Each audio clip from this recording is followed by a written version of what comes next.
রাহুলকে হারিয়ে থামলো না ভোলে বাবা পার করেগার গল্প।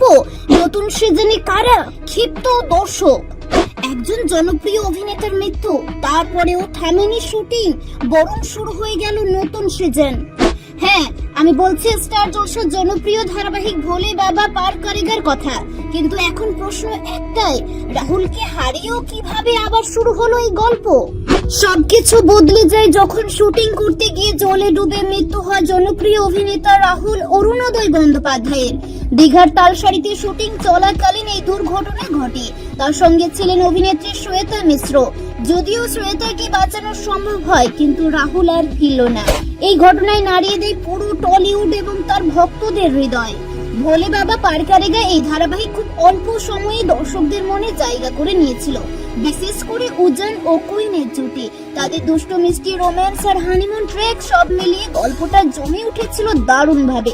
ব্যক্তিগতভাবে আমি রাহুলের জন্য এই সিরিয়াল দেখা শুরু করেছিলাম, তাই আমাদের ধারণা ছিল অভিনেতা রাহুলকে শ্রদ্ধা জানিয়ে সিরিয়ালটি বন্ধ করে দেওয়া হবে, কিন্তু তা হলো না।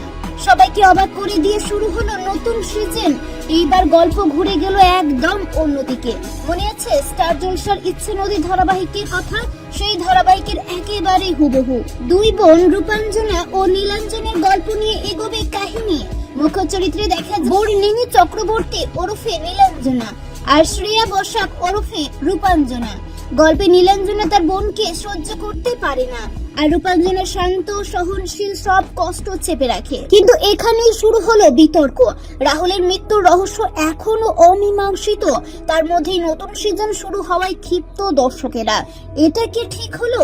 শ্রদ্ধা না জানিয়ে এত তাড়াহুড়ো কেন?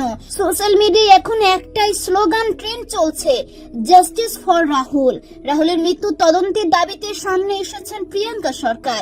এফআইআর দায়ের করা হয়েছে এবং টলিউডে শিল্পীরা নেমেছেন প্রতিবাদ মিছিলে। তাহলে আপনাদের কি মনে হয় নতুন সিজন শুরু করা কি ঠিক হয়েছে, নাকি আগে রাহুলের বিচার হওয়া উচিত ছিল? কমেন্টে জানান আপনার মতামত।